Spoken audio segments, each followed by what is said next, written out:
मैं नहीं रह रही हूँ इस दुनिया में। ये मेरा आप लोगों से लास्ट। नमस्ते, सत श्री अकाल, जय हिंद दोस्तों। भोजपुरी अभिनेत्री आकांक्षा दुबे आत्महत्या केस में समर सिंह समेत 4 लोगों की होगी डीएनए प्रोफाइलिंग।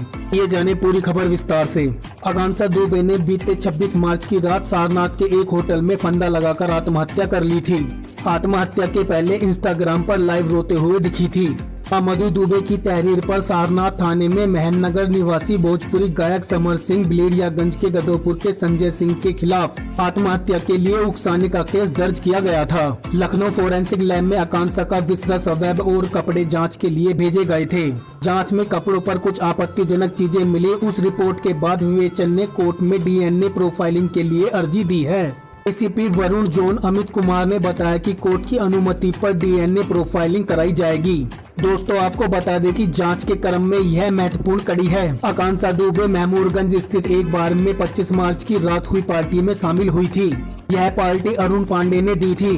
इस पार्टी में शामिल होने के बाद देर रात तारापुर के संदीप सिंह ने अपनी कार में आकांक्षा दुबे को होटल में छोड़ा था। दोस्तों, आपको बता दें कि वह आकांक्षा के कमरे में करीब 17 मिनट तक रहा था। संदीप के जाने के बाद आकांक्षा इंस्टाग्राम पर लाइव हुई थी और सुबह उनका फंदे से लटक कर सब मिला था।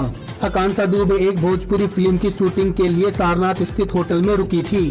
तो दोस्तों, आपको इस न्यूज के बारे में क्या कहना है? अपनी राय कमेंट बॉक्स में जाकर जरूर दें और ऐसी ही जानकारी पाने के लिए चैनल को दिल से लाइक करके सब्सक्राइब करना ना भूलें।